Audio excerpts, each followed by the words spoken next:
मैं एक्चुअली मेरा सौभाग्य है कि आज मैं पहली बार इस सिरपुर में आज आया हूँ बम्बई से। और यही नहीं, मैंने आने के बाद कम से कम 1.5-2 घंटा जो है मैं पूरा जितने जो है मोनूमेंट से सब जा कर के मैंने प्रैक्टिकली देख के आया हूँ। बड़ा मन दुखी हुआ है देखने के बाद। रियली इतना बड़ा अत्याचार, मैं तो पढ़ा था जरूर लेकिन प्रैक्टिकल आज देख के आया मैं। यहाँ तक कि आपके जो बाजार का है, जो ये महानदी के किनारे का वो हाट देख के आया। आपके जो मतलब मैक्सिमम 10-12 हर जगह घूम करके मैं देख के आया। देखने के बाद बहुत ही मन विचलित हुआ है, बहुत दुखी हुआ कि कितना बड़ा अत्याचार, कितना बड़ा शोषण, कैसे कैसे लोगों ने षड्यंत्र करके और क्या क्या किया है। बड़ा मतलब विचित्र लगा है मुझे। देखिए एक चीज़ और बता दूं, मेरा नाम भी जो है जैसे कि आपने शूद्र शिव शंकर सिंह यादव कहा है, मैं भी बम्बई का रहने वाला हूं।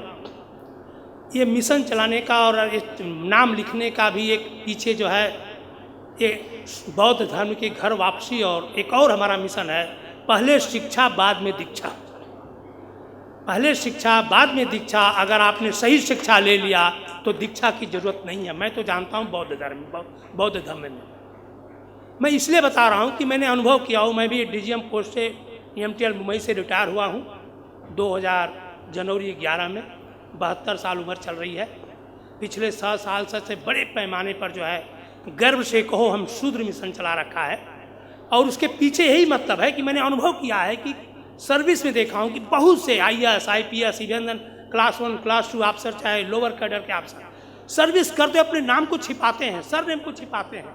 ये दिखाते हैं कि SC ST OBC में नहीं हूँ, मैं भी सवर्ण हूँ। और उसी के अनुसार लोग व्यवहार भी करते हैं, सत्यान कथा रखते हैं और भी तरह तरह के प्रोग्राम रखते हैं और उन लोगों को बुलाते हैं और बड़े पैमाने का सत्यान कथा करते हैं। ये देख करके समझ करके मैं बहुत व्यथित हुआ और उसी के परिप्रेक्ष्य में मैंने शुरू किया हूँ कि पहले ये क्यों छिपाते हैं लोग। सवाल ये उठा कि आप क्यों छिपाते हो।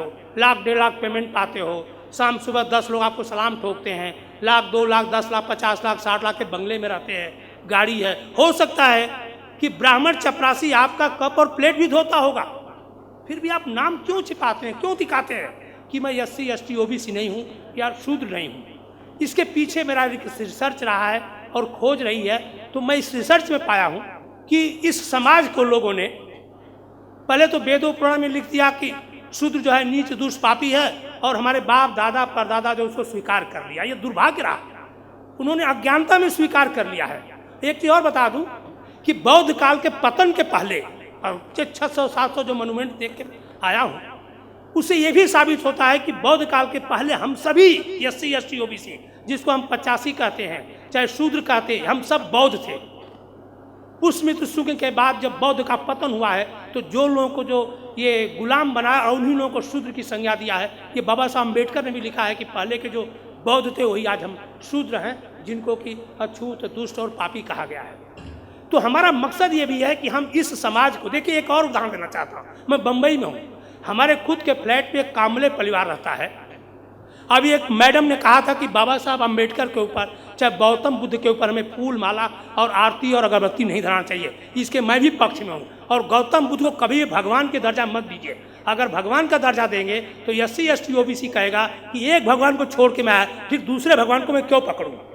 एक भगवान से निजात पाए तो दूसरे भगवान को क्यों पकड़ूँ। अगर आप भगवान बनाएंगे तो आपको मालूम है बहुत ज़्यादा, इसीलिए आके सफलता का कारण भी यही कारण है कि हम भगवान बना के चल रहे हैं। एक और उदाहरण देता हूँ आपको। हमारा कामले परिवार है, बाबा साहब अम्बेडकर के समय का बौद्ध दीक्षा लिया हुआ है। वो गणपति रखता है ला करके, गणपति के त्यौहार में गणपति घर में लगता है। मैं उसको 2-3 बार टोक दिया तो उन लोगों को बुरा लग गया।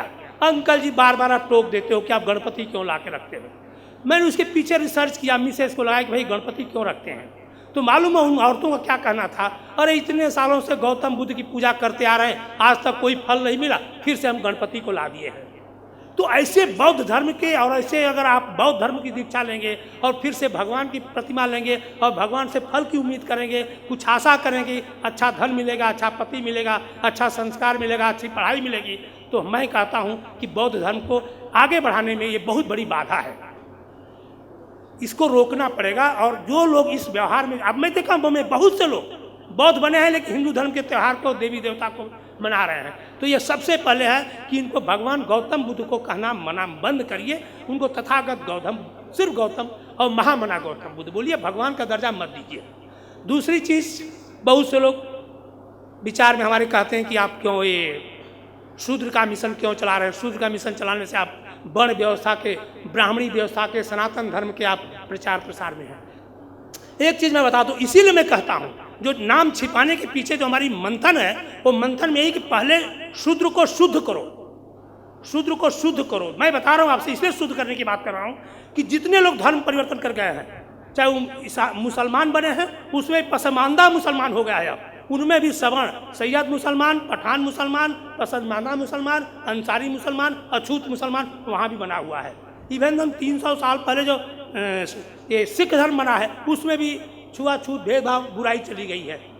आप अगर मान लीजिए कि आप गौतम बुद्ध धर्म परिवर्तन करते हैं, और वहाँ मान लीजिए आज की स्थिति में बता रहा हूँ मैं कि आज मान लीजिए 80 ST OBC 85% सभी के सभी आज बौद्ध धर्म बन जाते हैं, क्या आप वहाँ संभाल पाओगे? वहाँ भी इसी स्थिति में आप जाओगे, 80 ST OBC छुआछूत, ऊंच नीच, भेदभाव लेकर के आप बौद्ध बनोगे, तो हम करें वहाँ और भी बुरा हालत हो जाएगी। आप संभाल नहीं पाओगे छुआछूत, भेदभाव, ऊंच नीच की भावना। इसलिए इस विचारधारा को, हिंदू धर्म के जो गंदी संस्कृति, मनुस्मृति भरी हुई है हमारे दिमागों में, उसको पूरा का पूरा निजात पाइए, उसको पूरा का पूरा एकदम निकाल के फेंकिए, एकदम शुद्ध हो जाइए, और इसके बाद बौद्ध धर्म परिवर्तन और दीक्षा लेने की बात करिए। हमारे मिशन का सबसे बड़ा ये है कि पहले शिक्षा लीजिए और बाद में दीक्षा लीजिए। तो ये हम आपसे और सबसे कहता हूँ कि जो हम मिशन चला रहे हैं, उसके पीछे कोई दुराग्रह नहीं, सिर्फ और सिर्फ हमें बौद्ध धर्म की तरफ ले जाना है। आपको मैं वही भी वादा करता हूँ कि आने वाले 5 साल के बाद मैं दावा से कहता हूँ कि अगले जो है 5 साल में खचाखच हाल भरेगा। 80 ST OBC बहुत इस समय समझदार हो रहा है और बहुत तेज़ी से काम कर रहा हूँ मैं। यादव समाज तो बहुत तेज़ी से काम कर रहा है। अब मैं उत्तर भारत में बता रहा हूँ, पूर्वांचल में अब लोग है क्रियाक्रम मरने के बाद लोग छोड़ शुरू किए हैं। इवन बौद्ध धर्म से शादी यादव लोग भी करना शुरू किया है। इस तरह से अब प्रचार प्रसार। एक चीज़ और आपको बता देना चाहता हूँ, ये बताइए हमें आप, जो देवी देवता भगवान इंसान के छूने से अपवित्र हो रहा है, लिखा है शूद्र नॉट अलाउड।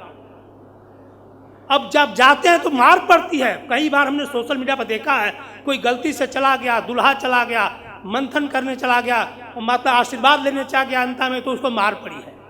जो भगवान इंसान के छूने से अपवित्र हो रहा है, क्या वो भगवान हो सकता है?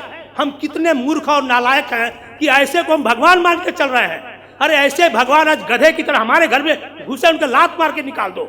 ऐसे भगवान नहीं चाहिए जो इंसान के छूने से अपवित्र हो रहा है। वो भगवान हो सकता है? आप क्यों नहीं अपने दिमाग को सोचते हैं? ऐसे भगवान की कल्पना करना ही अपराध है, मैं तो कह रहा हूं, जो इंसान के छूने से अपवित्र होता है। दूसरी चीज, हिंदू धर्म वर्ण व्यवस्था के कारण अगर एक इंसान दूसरे इंसान को जात के कारण अपने को उच्च समझता है और दूसरे को नीच समझता है, उसको मैं इंसान ही नहीं मानता हूँ। वो हैवान है, मानवता के लिए कलंकित है, वो अपराध कर रहा है, अपराधी है, भोग रहा है। उसको अहंकार में दिखाई नहीं देता है। वो सिर्फ भाग्य और भगवान के भरोसे मन्नत लेकर के सुखी जीवन की जीने की उम्मीद करता है। लेकिन भोग में हिंदू धर्म के हर इंसान को देखा हूँ, ब्राह्मण को देखा हूँ, कोई सुखी नहीं है। हर आदमी भोग रहा है, मर रहा है, जल रहा है, लाश तक बिलबिला रहा है। ये अपराध कर रहा है, आज से नहीं सदियों से अपराध करते आ रहा है। ये मत सोचिए कि कोई अपराध करके सुखी है, मैं कभी नहीं देखा हूँ। बहुत बड़ा रिसर्च है मेरा, सब भोग रहे हैं, लेकिन ये अपराध को निकालना पड़ेगा। आप अपने आप में कभी मत सोचिए कि जात के अनुसार मैं यादव हूँ तो पटेल से उच्च हूँ, पटेल है तो कहता है चमार से उच्च हूँ, चमार है तो भंगी से उच्च हूँ। ये मर्यादा भावना अपने दिमाग से निकाल फेंकिए। और ये भी बता दूँ कि जिस वर्ण व्यवस्था में, जिस हिंदू धर्म में हमारे बाप दादा परदादा नीच दुष्ट पापी थे, आज भी हैं और पता नहीं कब तक बने रहेंगे। मैं ब्राह्मणों से पूछता हूँ, भाई एक नियत बता दो मुझे, 5 साल 10 साल डॉक्टर, इंजीनियर, वैज्ञानिक, कलेक्टर बनने के बाद भी तुम्हें बराबर करोगे कि नहीं करोगे? अगर नहीं करते हो तो तुम्हारे धर्म को, तुम्हारे व्यवस्था को, इस परंपरा को लात मारता हूँ और सबको कहता हूँ लात मारने के लिए। ऐसी परंपरा नहीं चाहिए जो हमें सदियों से नीच दुष्ट पापी रखा, आज भी रखा है और पता नहीं कब तक हम बने रहेंगे। इसलिए इस परंपरा को लात मारने के अलावा कोई दूसरा विकल्प है ही नहीं। मैं ये नहीं करूँ आप कहाँ जाना है, किधर जाना है, धर्म परिवर्तन करना, वो मैं नहीं कहूँगा, लेकिन इस व्यवस्था को तो आपको लात मारने के सिवा कोई रास्ता नहीं है। यही कहते हुए मैं सभी को शुक्रिया धन्यवाद। जय भीम, जय भारत।